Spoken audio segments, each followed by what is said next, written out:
যশোর বোর্ডের result, board চ্যালেঞ্জের যশোর বোর্ডের রেজাল্টটা দেখো, খাতাগুলো দেখা হচ্ছে। তাই তোমরা কে কোন বোর্ডের পরীক্ষার্থী অবশ্যই এখন কমেন্ট করে যাবে। এখন কিন্তু সকল আপডেট কিন্তু আমি জানাই দিব।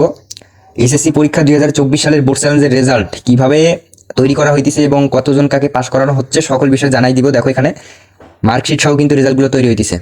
এখানে তোমাদের যাদের 1-2 বিষয়ে ফেল আসছে, তোমরা যারা বোর্ড চ্যালেঞ্জ করেছো, বোর্ড চ্যালেঞ্জের রেজাল্ট অতি শীঘ্রই জানানো হবে। যশোর বোর্ডের অলরেডি কমপ্লিট।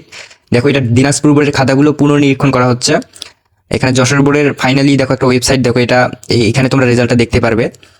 তো এই অ্যাপসটার লিঙ্ক আমি হচ্ছে ডিসক্রিপশন বক্সে দিয়ে দিব। দেখো এই অ্যাপসটার লিঙ্ক আমি ডিসক্রিপশন বক্সে দিয়ে দিব। তোমরা এখান থেকে তোমাদের বোর্ড চ্যালেঞ্জের রেজাল্টটা দেখতে পারবে। তো যশোর বোর্ডের খাতাগুলো দেখা হচ্ছে। আর হচ্ছে যশোর বোর্ডের এমসিকিউতে প্রচুর পরিমাণে ফেলের সংখ্যা। তো হচ্ছে লিখিত খাতায় খুব অল্প পরিমাণে ফেল হয়েছে। লিখিত খাতায় সর্বোচ্চ দেওয়ার চেষ্টা করতেছে।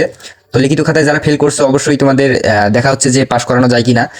আর হচ্ছে এমসিকিউ তো অবশ্যই নাম্বারটা দিতেছে। দেখো এখানে যাদের হচ্ছে সরাসরি ফেল চলে আসছে বা তোমরা প্রেজেন্ট ছিল না পরীক্ষার হলে, তাদেরকে কিন্তু দেখো সরাসরি এখানে এফ দেখাবে। এখানে তোমাদের মার্কশিটে এফ দেখাবে, রেজাল্টটা শো করবে না। তোমরা যারা পরীক্ষার হলে অ্যাবসেন্ট ছিলে, তো যারা পরীক্ষা দিয়েছো, যারা 1-2 বিষয়ে ফেল করেছো, তাদের রেজাল্টটা শো করবে।